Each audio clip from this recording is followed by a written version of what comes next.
Everyone see it now? Yeah. Okay. Yeah. So this is a Mangala Sutta. We are studying. Okay, this is Jetavana Vihara. This is a background where it was started, and a day came down to to speak with the Buddha and ask those blessings from the Buddha, and the Buddha gave these 38 blessings. And now we are studying on the group number 5. Okay.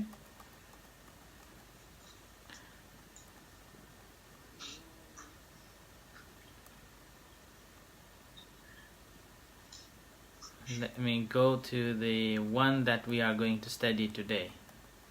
See, we have learned so much. So this was last week we studied this one. 11, it was to support mother and father, our parents, because they look after us. Okay. And the 12 was raising children, okay, to be a good and cherish wife and husband, and also engage in a peaceful. So this is today. Yeah, today we are studying this one. Okay.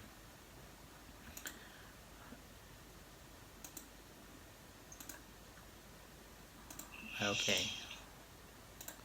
Now let me go. Sorry, just okay. So today we are studying this blessings number 15, 16, 17 and 18. So when I am explaining, you can ask questions if you have any. Okay, just raise your hand.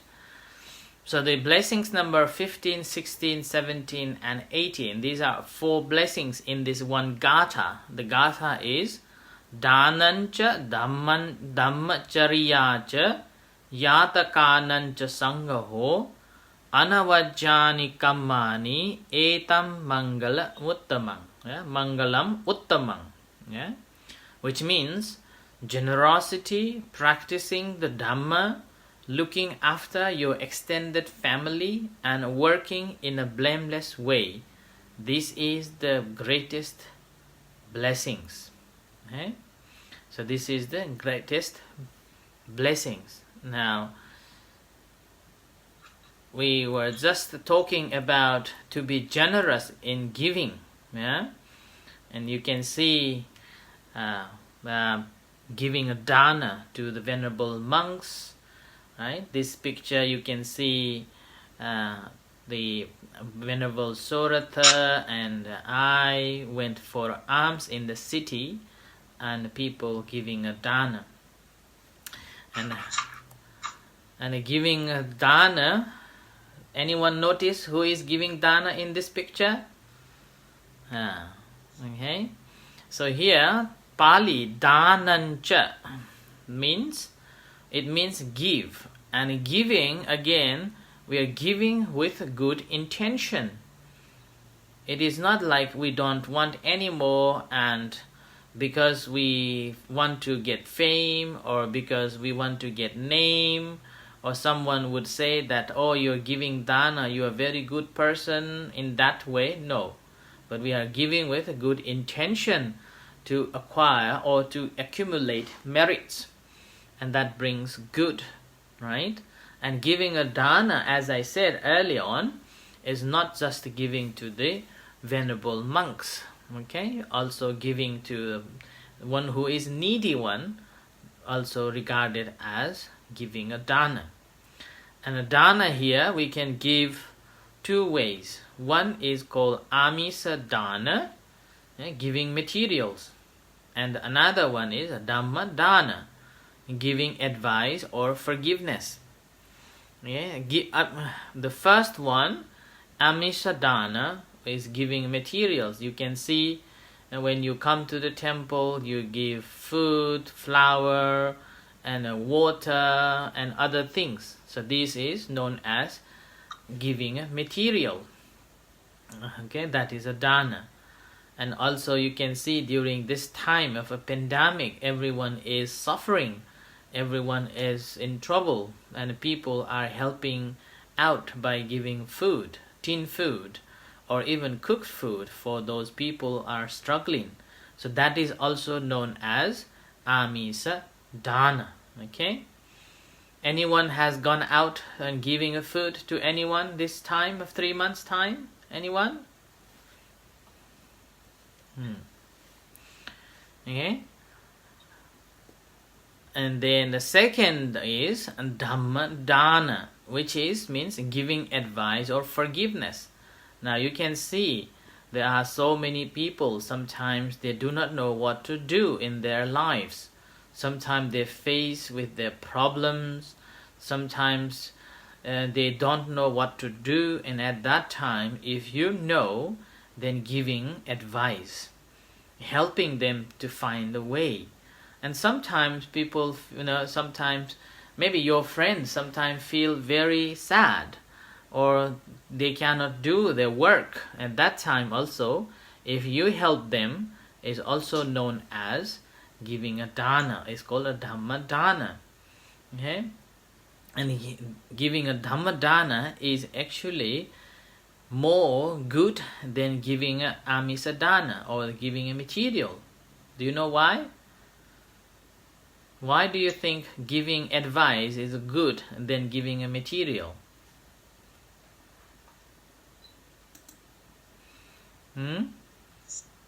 Anyone? Yes, Liara? Because it will last longer. Yes, it lasts longer. It lasts longer. Like if you give a man a food, cooked food, he will be survive one day.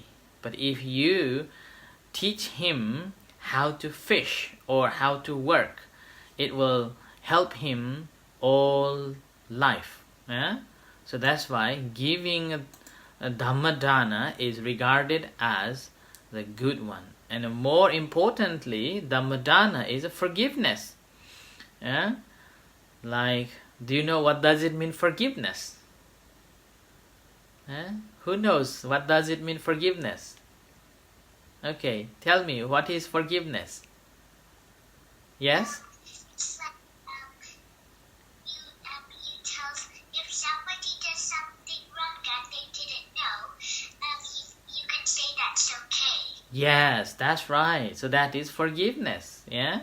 So that is also dana. Dana in a way, very good dana. Yeah. What about you have done something wrong to someone? Will you go and say, forgive me? No? If we have done something wrong to somebody, right, and at that time also we need to say sorry. Yeah?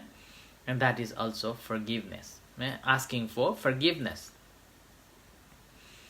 And forgiveness is very, very good because it helps to make ourselves peace and also others to be peace too.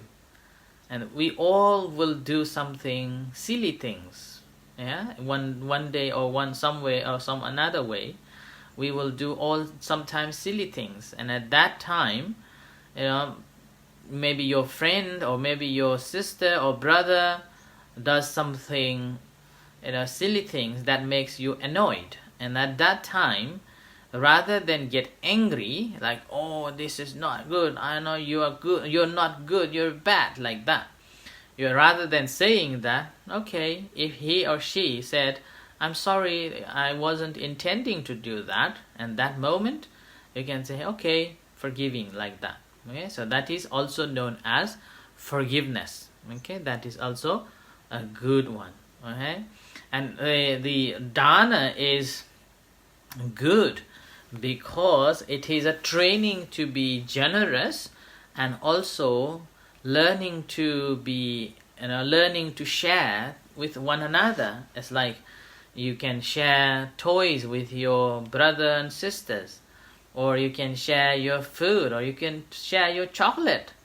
Yeah, so that's a sharing heart you have to develop. And the reason we do this practice of a dana is because it makes we become more a good person, and having a responsibility with others. Okay, and I will tell you one story, from the time of the Buddha. From the time of the Buddha, there was one family, just a husband and a wife, and they were very poor, and they only had a piece of cloth. They only had a piece of cloth in one family, a big cloth. So if husband goes out from the house, then wife needed to stay indoor inside the house, in the cottage. And then if wife goes out, then husband needed to stay indoor. And then, now let me ask you, how many clothes do you have? Have you ever counted how many clothes do you have? Oh, maybe countless. Piles of it, right? And how many clothes do you buy a year?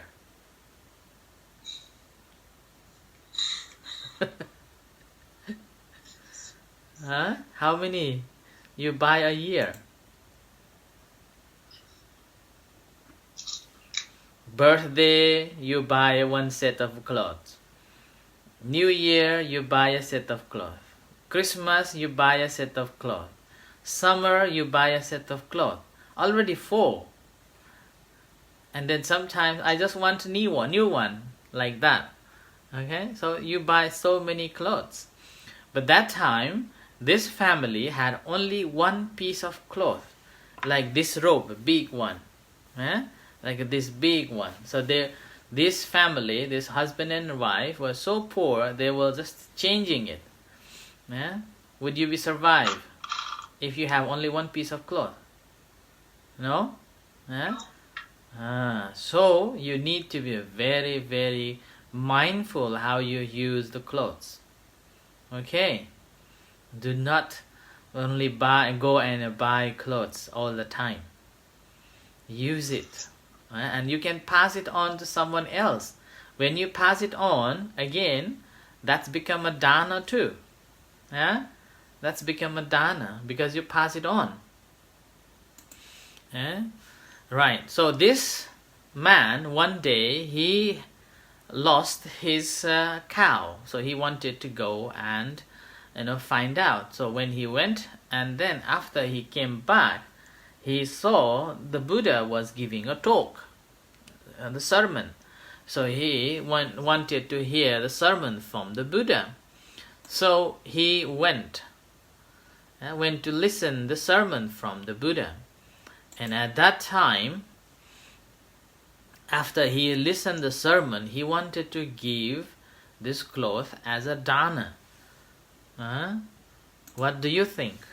If you have only one piece of cloth and you listen the teachings of the Buddha and you want to offer this cloth to the Buddha, will you do this? You have only one piece, remember. Now, will you give dana?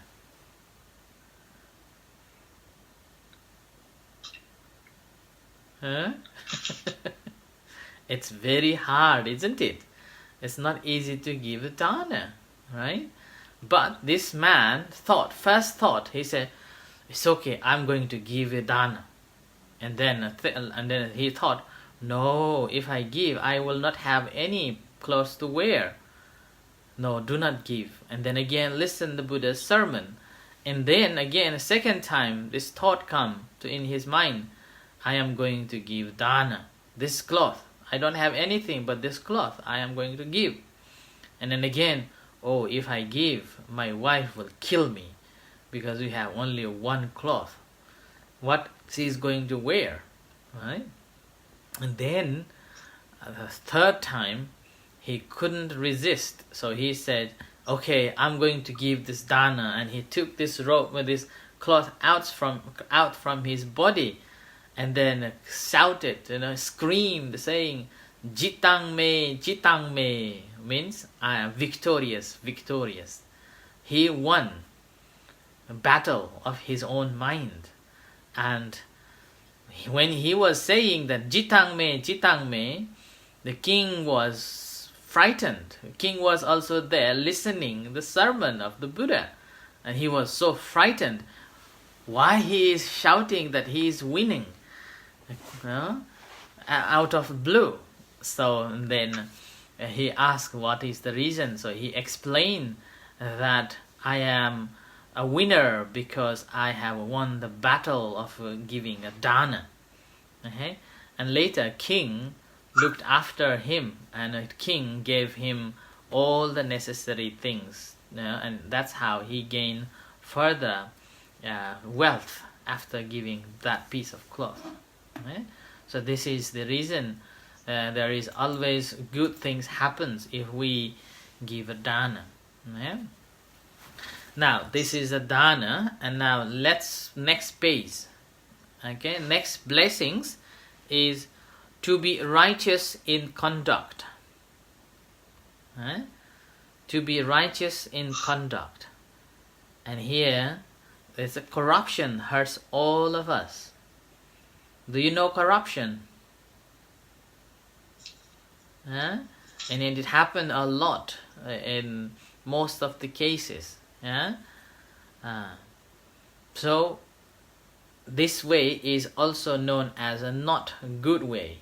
So we have to be free from this kind of a work of a corruption or giving braveries, okay, and under the table.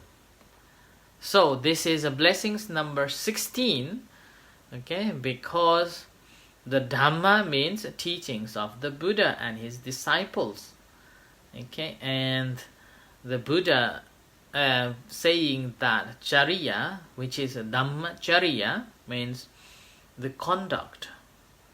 And this means we are practicing in accordance with the teachings of the Buddha and Shavakas. Now you see the picture, anyone remember who is who in there? Yeah?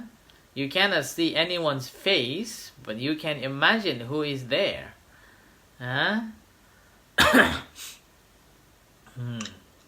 So that picture is basically we are practicing Dhammacharya. Okay? And in that, why it is Dhammacharya? Because we are learning to be good people, to be good citizen. Okay? Now remember 5 precepts, right? Who remember 5 precepts? What are the 5 precepts? Okay, number 1. What is the number 1 precepts? Don't hurt or kill any living beings. Yes, okay. Don't hurt or kill any living beings. Number 2. Don't steal. Sorry? Don't steal. Don't steal. Okay, number 3. Yes? No telling lies. No telling lies. That's number 4. Number 3. Respect each other. Yeah? No sexual misconduct, but respect each other. Okay? And number 4 is, what is number 4? No intoxicants. No lie. Oh no, lie. Okay, what is number 5? Do not drink alcohol or smoke. That's right. So these are the 5 precepts.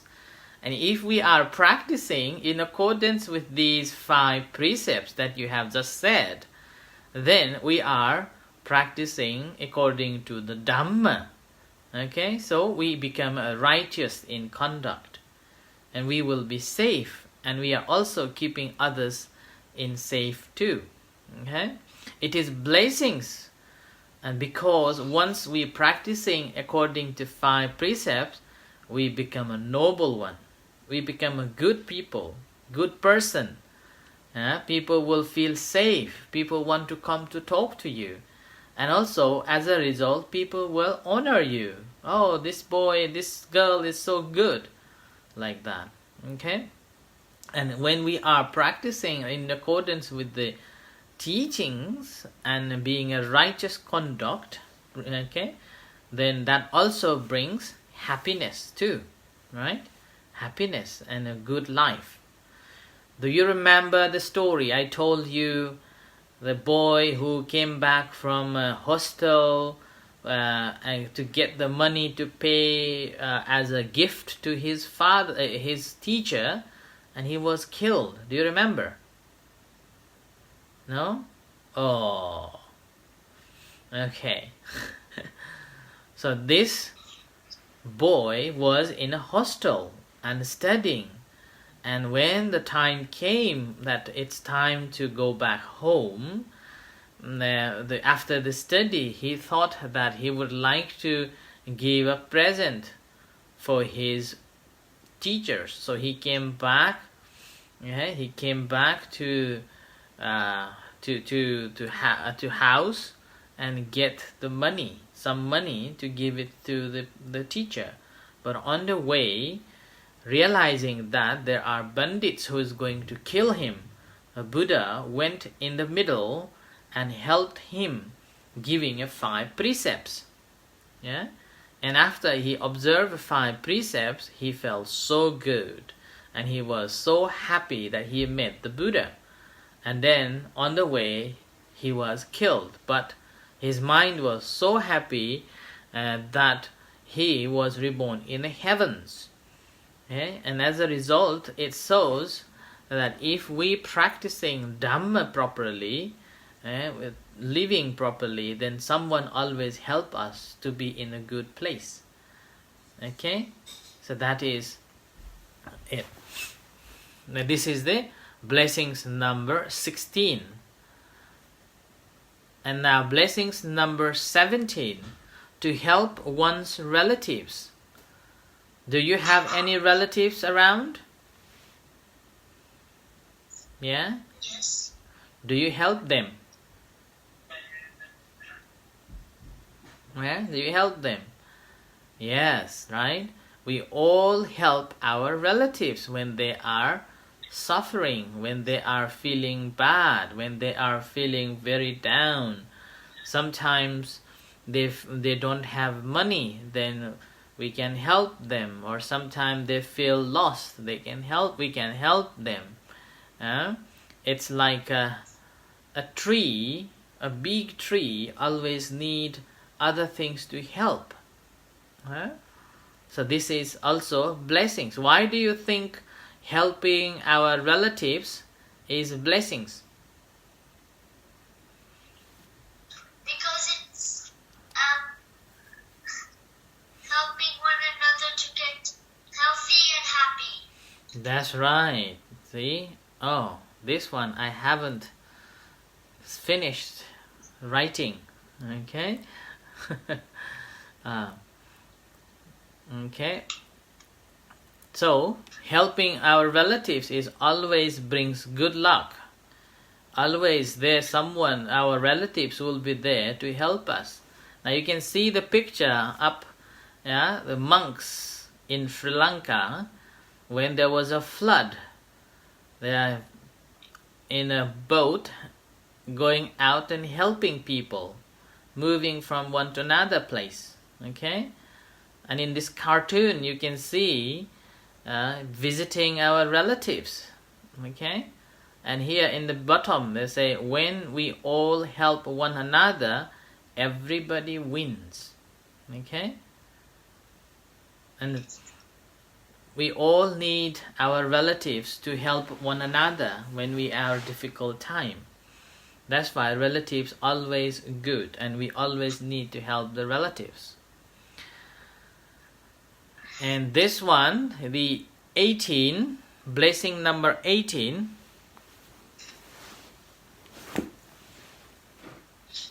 Okay. So blessing number 18 is to be blameless in action. Now, who is there in the picture? Huh? Who is there in the picture? Huh? From the back. You're smiling now, right? So that is, we are studying. So we are studying. And here, see, anavachani kammani. That means, do not do any work that is not right. And that is a blameful. People will say this is not good, then we shouldn't do. Can you imagine any work that is blame? People can blame you. What kind of a work people think blame?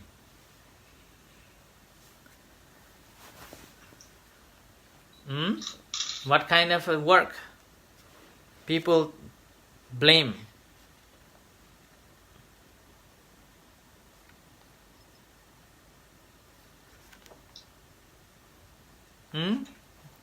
There is no blameful work. Selling drugs is not good. Stealing is not good. Yeah? Bullying is not good. Is it good? Bullying? No good. Killing? Is it good? Killing? No? Stealing? Is it good?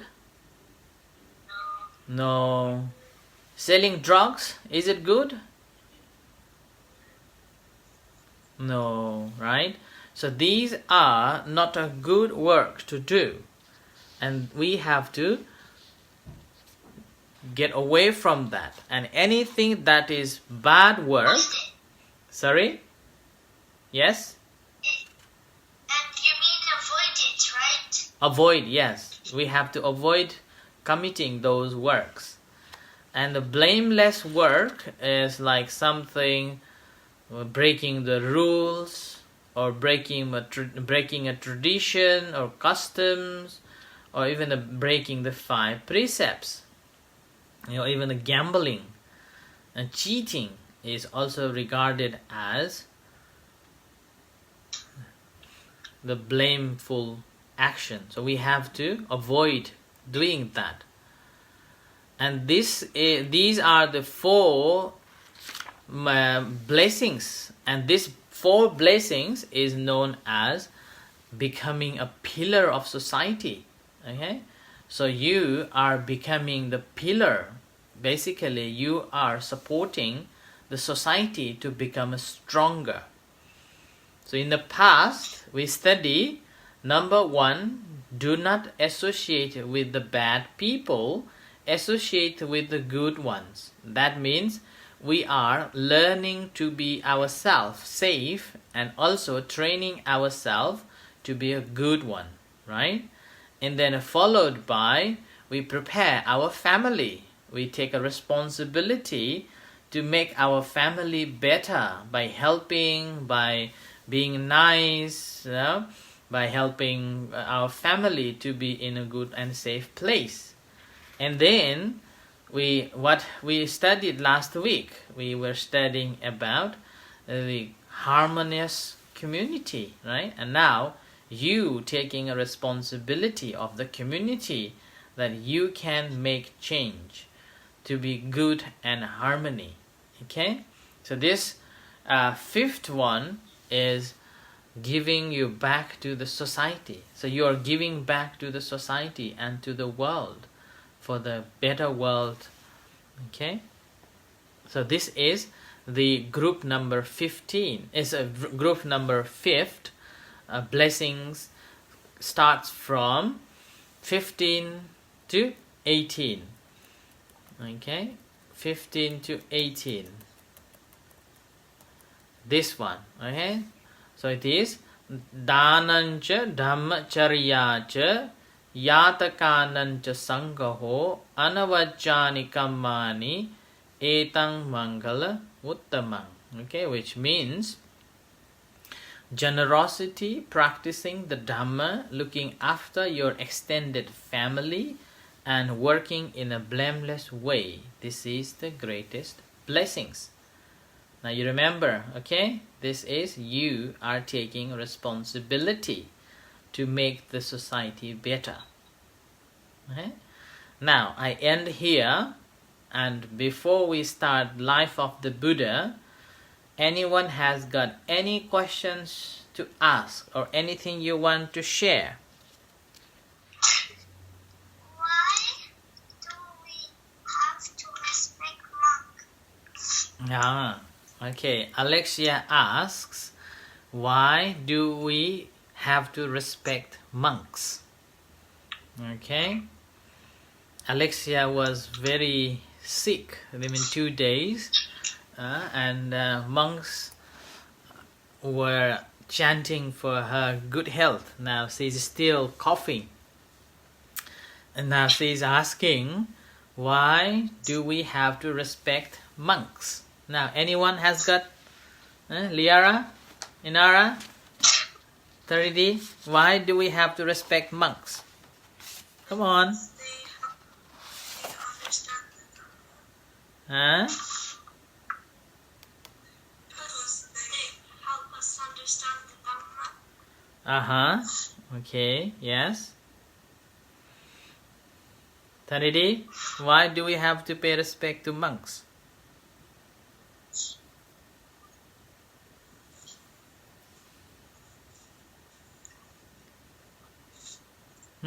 No, unmute yourself before saying.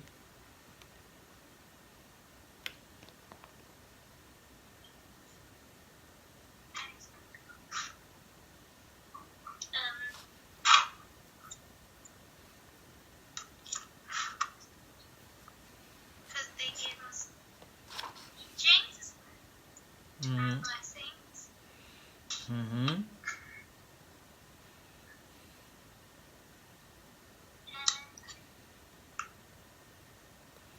If I say that because you have to pay respect to a monk, I am monk, so I can say you must do it, otherwise I punish you. Yeah, so you can help me answering Alexia. Inara, Liara, Tanidi, Penidi, help me.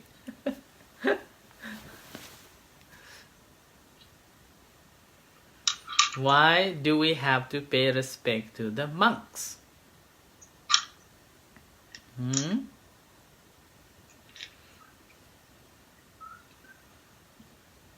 Alexia, you put us in a difficult place.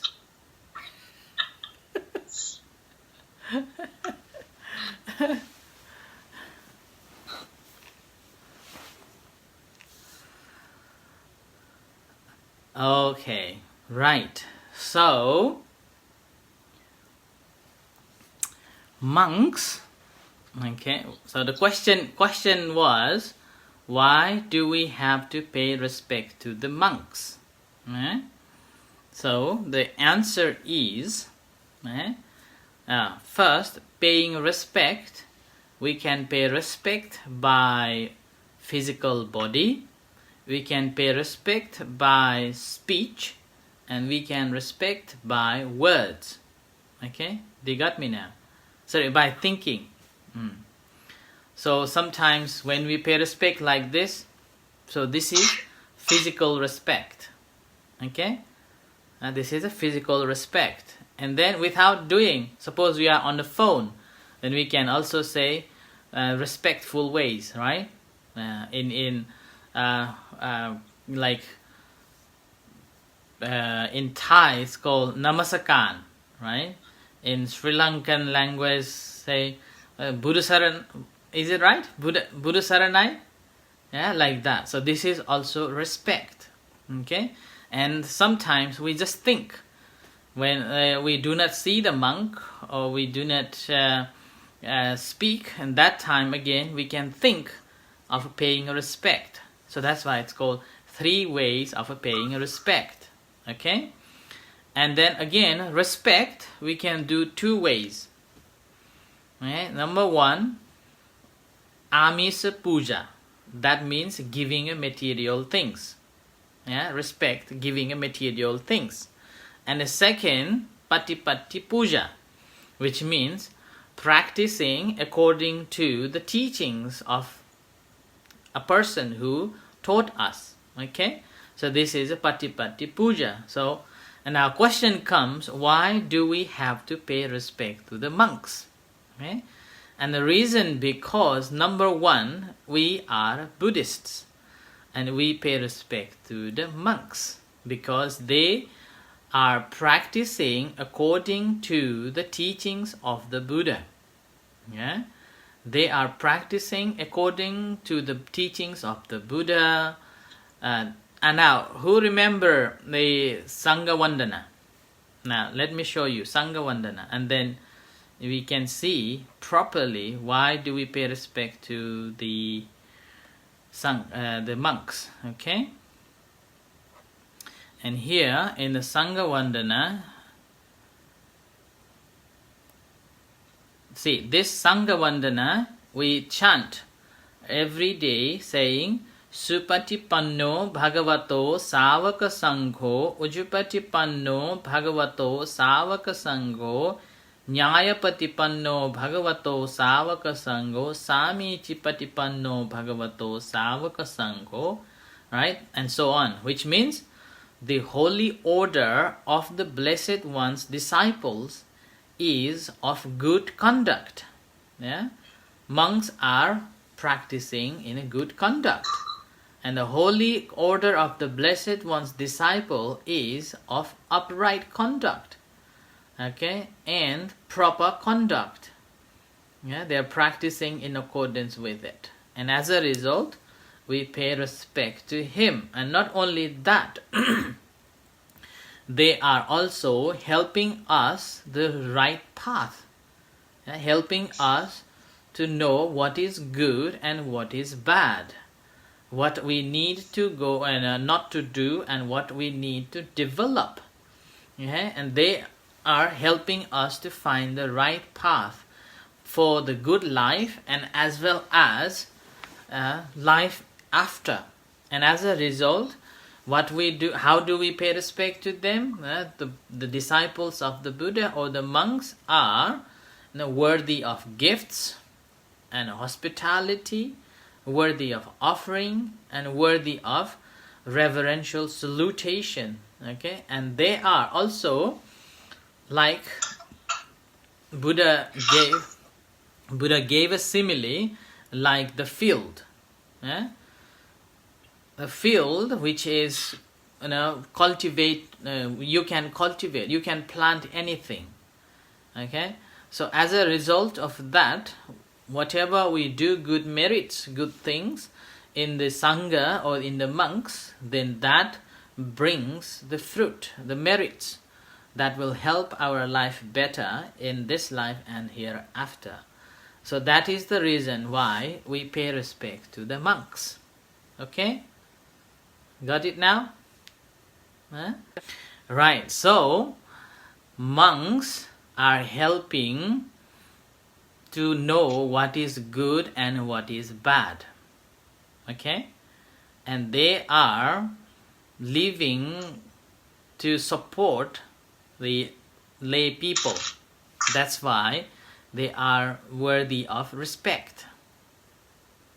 Right? They are living an exemplary life.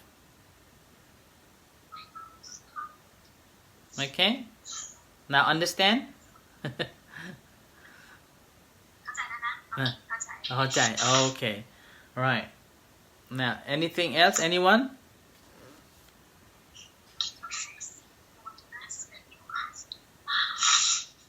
So today's homework is, why do we have to abstaining from unwholesome deeds?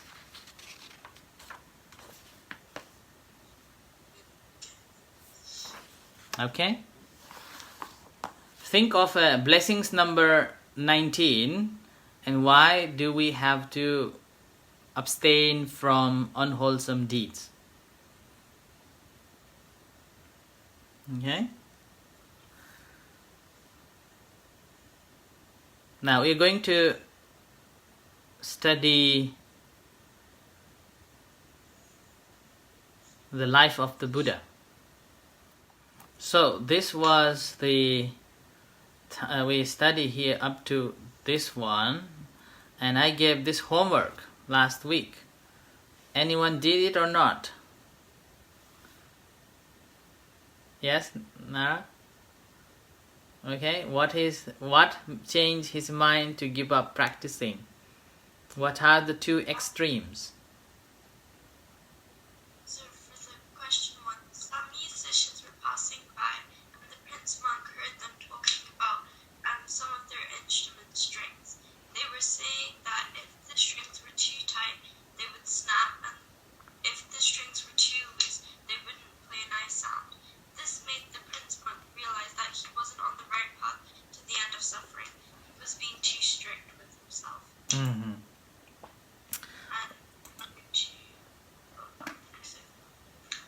The two extremes are being too strict and too lazy. Too lazy. Yeah. Mm-hmm. Okay. So we are going to study from this picture now. Okay? So this picture, now after, when the Buddha was meditating, okay, his friends left, and yet he was meditating again, and he became a very thin. Yeah, in previous picture you see he became a very, very thin.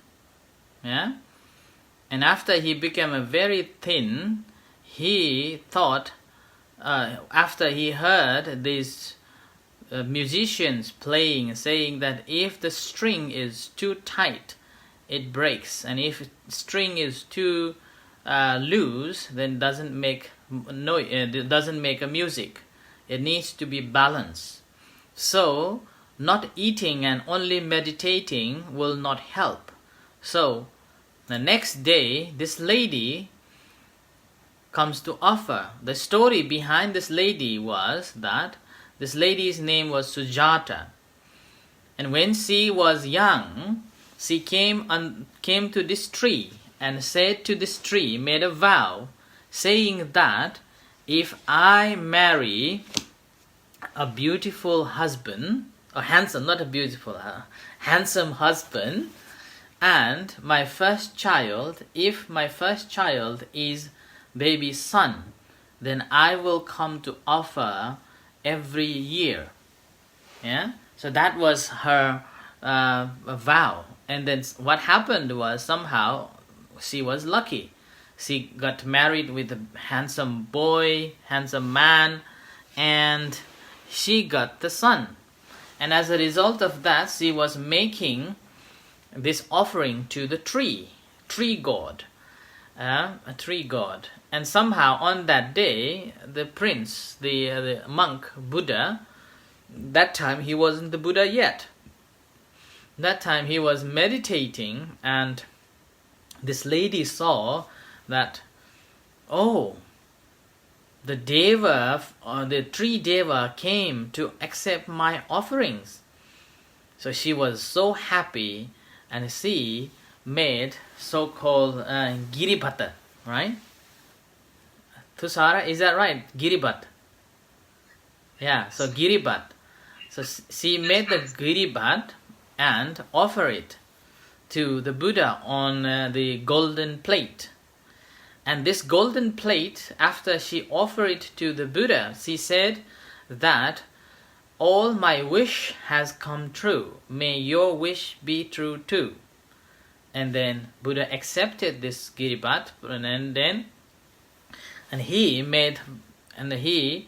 after eaten this rice, the Buddha went to the river and put on the river, saying that if I am going to be enlightened, let this plate go against the stream.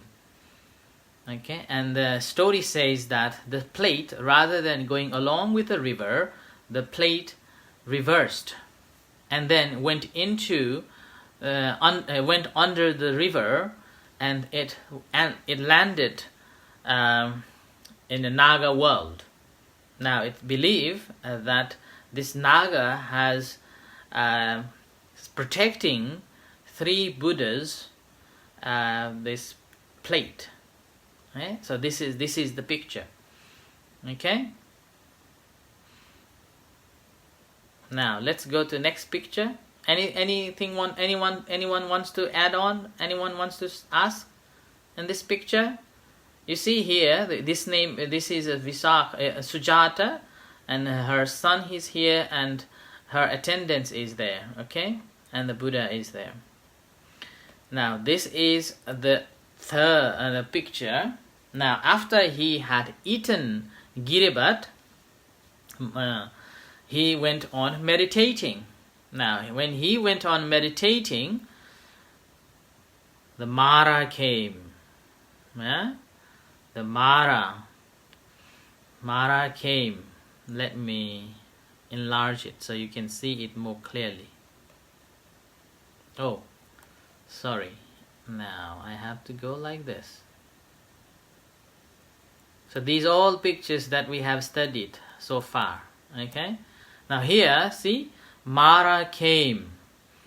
And Mara is saying that you cannot meditate here. This place is not belongs to you. Get up, go back to your country. And then Buddha said, no, this place is for me. I am here meditating to be the Buddha.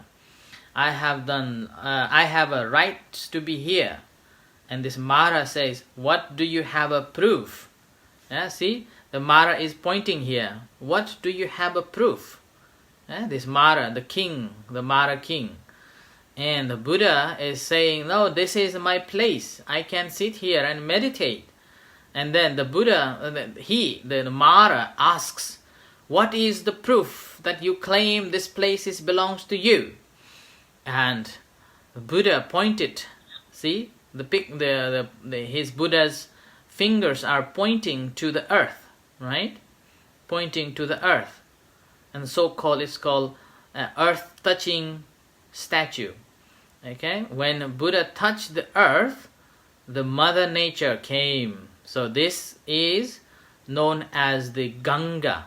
Ganga. The Mother Earth came and spoke. Give a proof that this man, the Buddha, he had been working so hard, so many lives to be the Buddha, and he had traveled so many lives, and that's why this is the right time and right thing he can claim this throne. Okay? Then that's how Mara was defeated for the first time. And the second, here is a dancing ladies come. Do you dance, Liara? Do you know how to dance? No? Oh, Candian dance, you have to learn. Inara? No? What about Pinidi? Okay, so these 3 Maras, ladies, Maras came to tempt the Buddha after Buddha was meditating, breathing in, breathing out, and then these 3 ladies comes and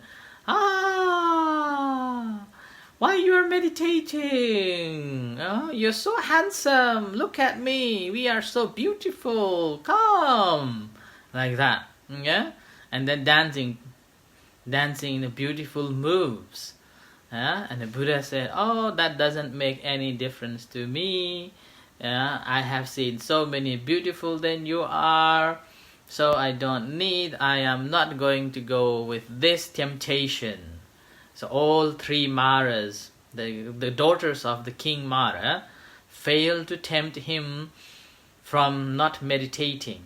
Okay, so this is another obstacles to become the Buddha. But Buddha overcome, cannot tempt the Buddha. Okay, so this picture is that.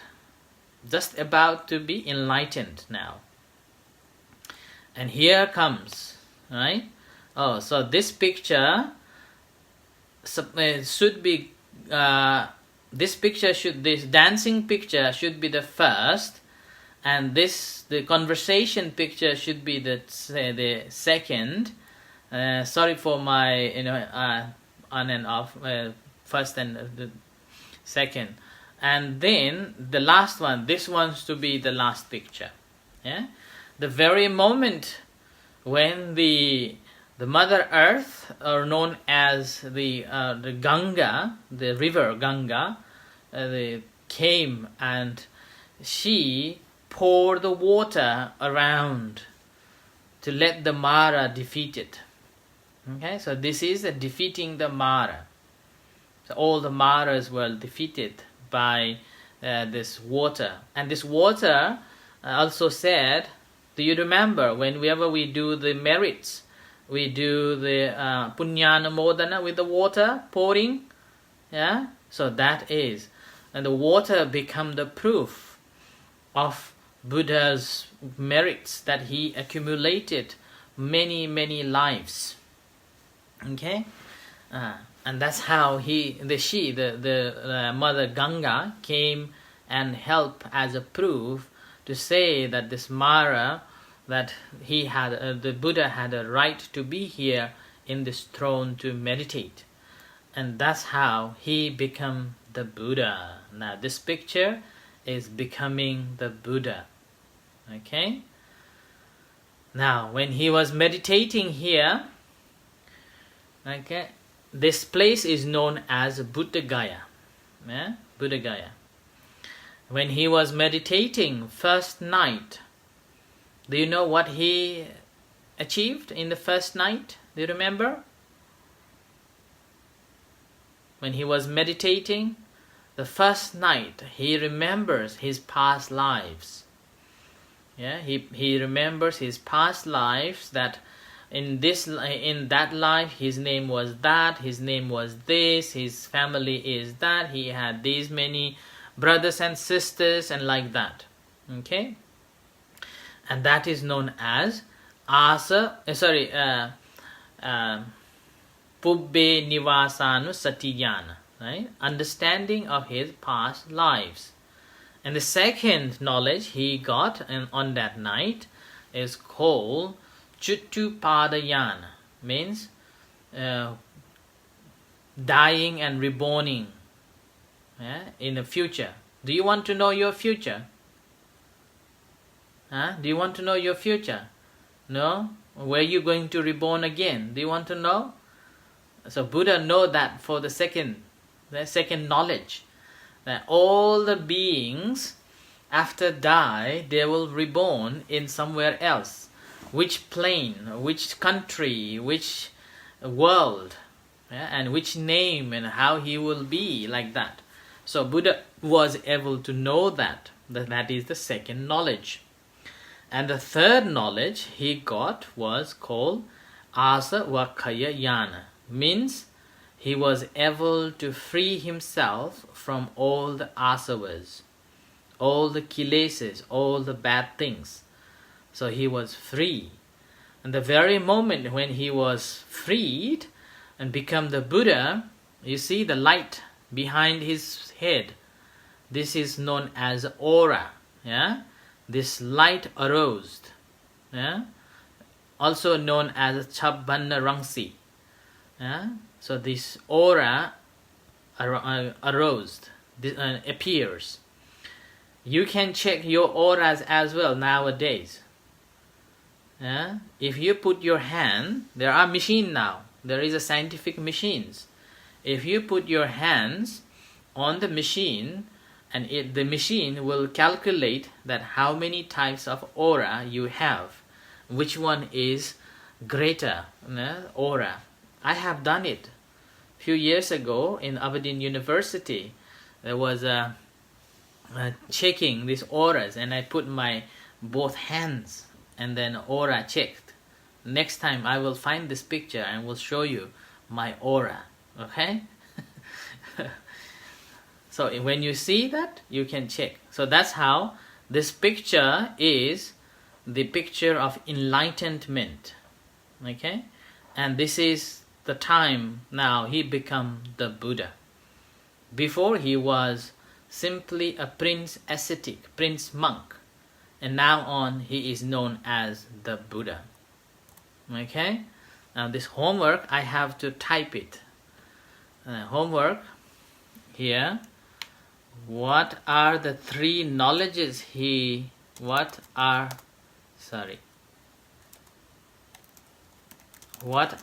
the three knowledge he attained at the time of enlightenment?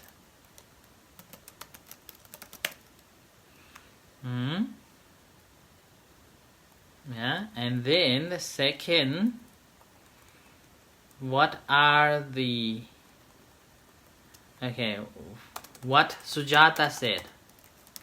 What did the Sujata said to the prince monk? Okay, these two are your homework. Do you know who is prince monk?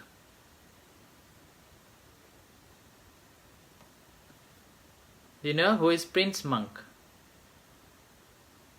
A prince monk is the Buddha. Yeah. Okay, so is the Buddha.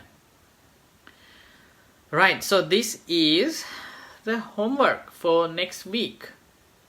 Oh, by the way, next week. Yes, next week. Yeah, we'll see you next week.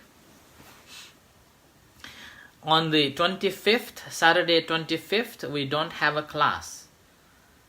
Okay, on the Saturday 25th, we are going to have an ordination ceremony in the afternoon. So that's why we have no class on that. But following week, then again, we will have a class. Okay. Now, have you written down your question, homework? Yeah? Okay. So, any question? Anybody wants to ask any questions?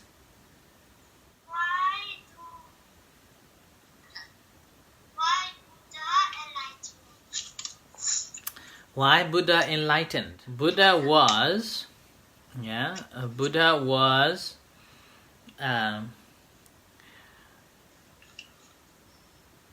searching to find out the solution for why do we have to get old, why do we have to get sick, why do we have to die. Yeah?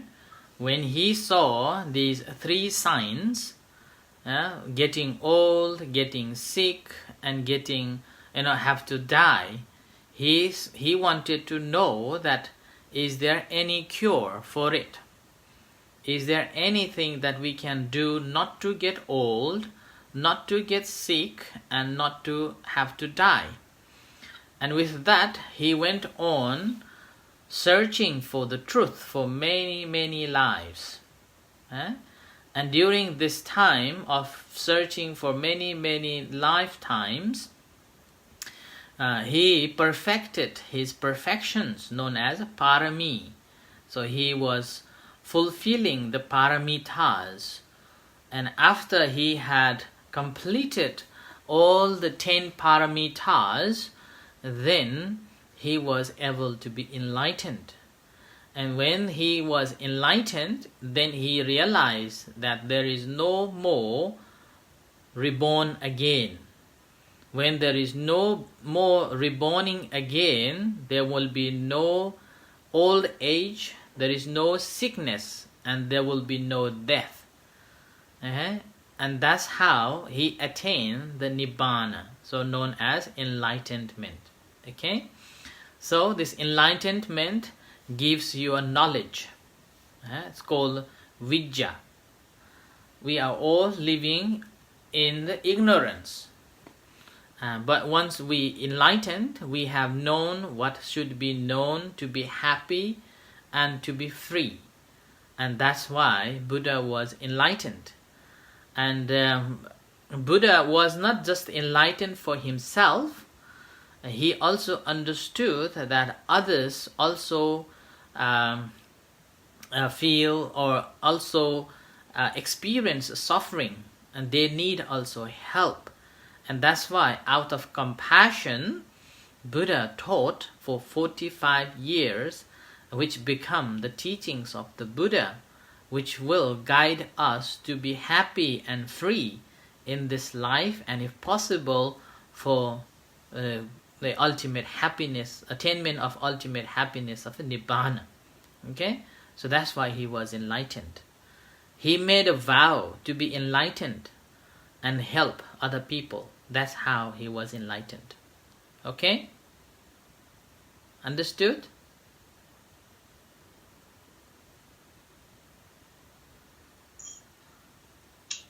Okay. Difficult to understand. Huh? Difficult to understand. Difficult to understand. Okay, in the short term, he wanted to be free from suffering, no problem, and he wanted to help other beings, other people. That's why he was enlightened. Understood? Yeah? Okay, so that is the one. Yeah? Okay? Who else? Anyone has got anything? If not, let's do the short meditation. Finished. Yeah. Okay, sit down comfortably.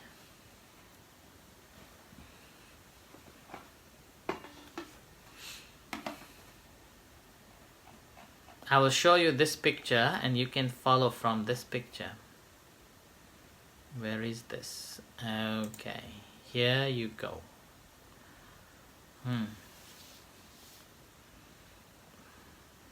Okay. This picture is a prince. He is meditating now. As he sit down, you see, cross-legged, right hand on top of the left hand. Yeah. So sitting, you see his picture. Yeah. Cross-legged, one leg on top of the another, and the right hand on top of the left hand, and then his body is upright. Yeah, body is upright, and he is watching his nose, breathing in, and he is telling to himself, I know that breathing in. And when breathing out, he is telling to himself, I know that breathing out. Okay? So breathing in, I know that I'm breathing in. Breathing out, I know that I'm breathing out.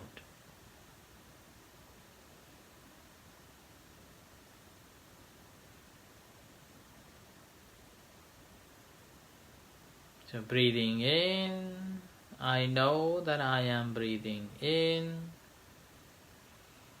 Breathing out, I know that I am breathing out.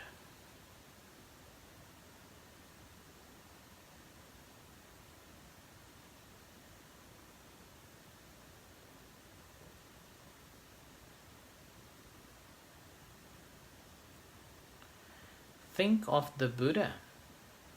When he was meditating, Mara came and said, oh, this is not your place. Stand up, go away.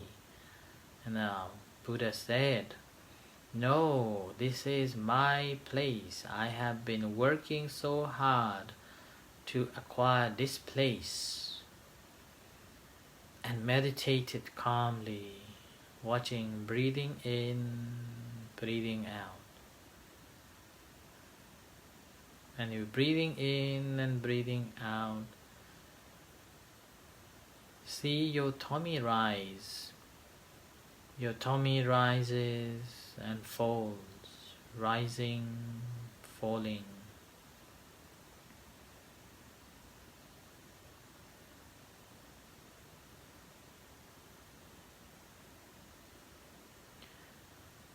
Now do not play with your tummy. Let it flow like balloon, rising, falling, telling yourself, I know I am breathing in. I know I am breathing out.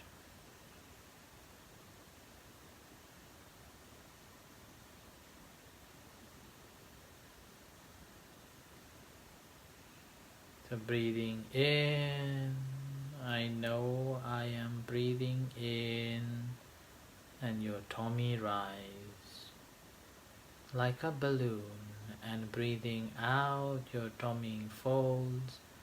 I know I am breathing out.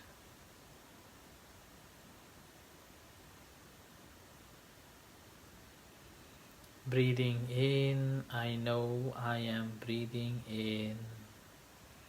My tummy rise. My tummy folds. Breathing out, I know I am breathing out.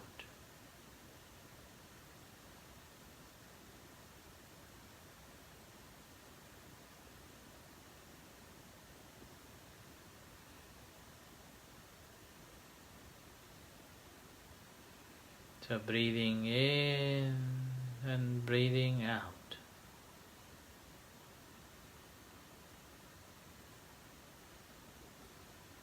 Breathing in and breathing out.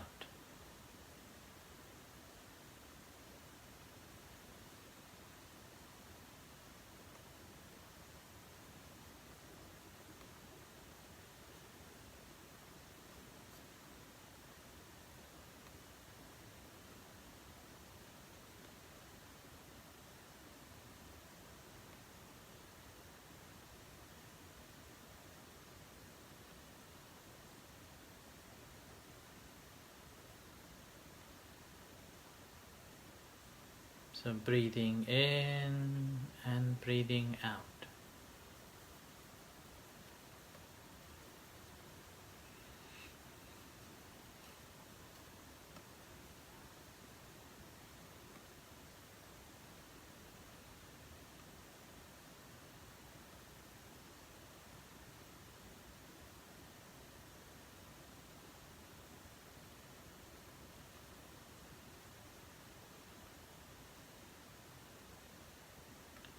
And think of today's topic that we study, blessings number 15, 16, 17 and 18.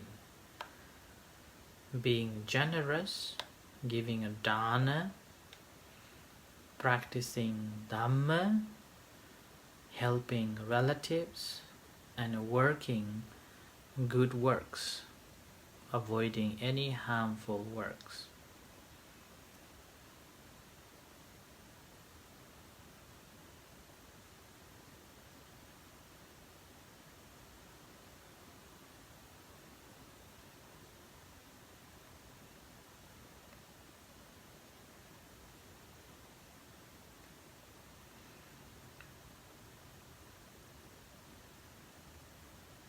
Breathing in, I know I am breathing in.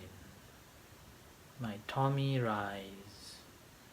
Breathing out, my tummy falls. I know I am breathing out.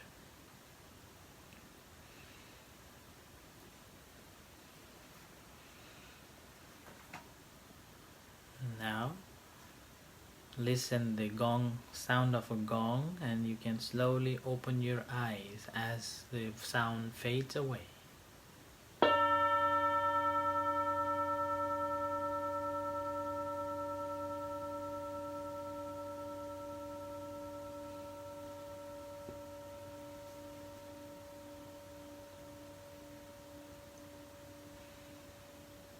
Now, touch your head. Touch your head. Thank you, my head. Say together, thank you, my head, making me think. Yeah. Massage your ears. Yeah. And say, thank you, my ears,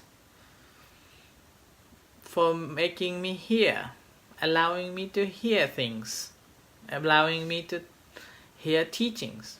Yeah.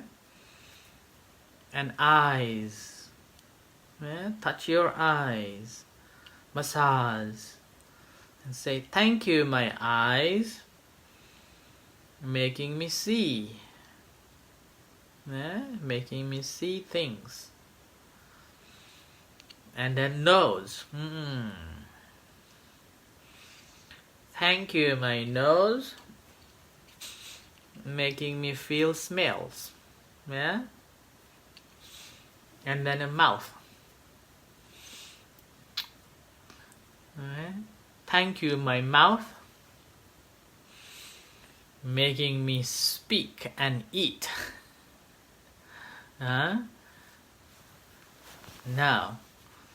touch your heart. Touch your heart. Can you feel your heart? In your right hand, on your chest. Okay? So that's the place where your heart is. Now, try to feel your heart. Can you feel your heart? It feels tup tup, tup tup, tup tup, tup tup, like that. And if you can't feel, smile. And you can feel it. And then tell to yourself, thank you, my heart, making me alive. And now close your eyes. Close your eyes. Think of your mom. Thank you, mom, for looking after me, taking care of me, feeding me, protecting me. Now think of your dad. Bring your dad's face in your mind. Not angry face, okay? Kind face. And say, thank you, Dad, for looking after me, for taking care of me, for helping me. Now think of your sister or your brother. You don't have to look at them, okay? You just think of their face and say, thank you, my sister, for playing with me, being with me.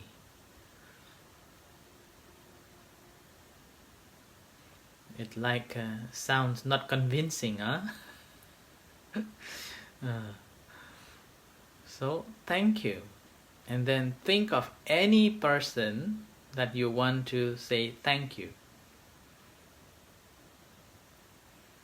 Yeah. And then extend this, saying, may you be happy, may you be well, no harm come to you, no danger come to you. May you always stay safe. May you always gain success.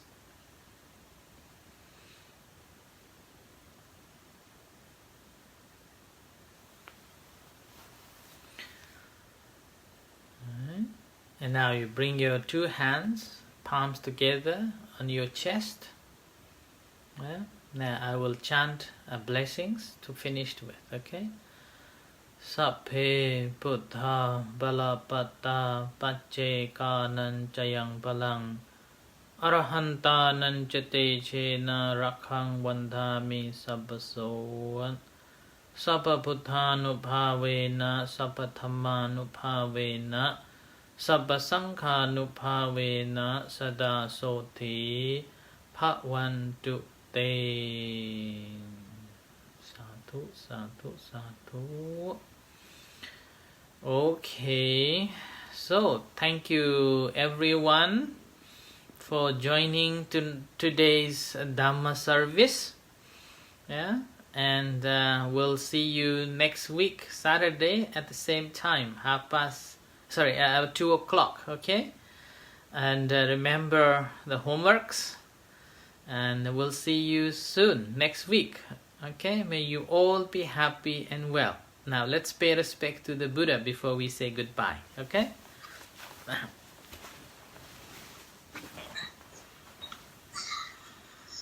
Arahang Samma Sambuddho Bhagavan Buddhang Bhagavantang Abhivatemi Sawakhato Bhagavata Dhammo Dhammang Namasami Supatipanno Bhagavato Sāvaka Saṅkho Sanghang Namami.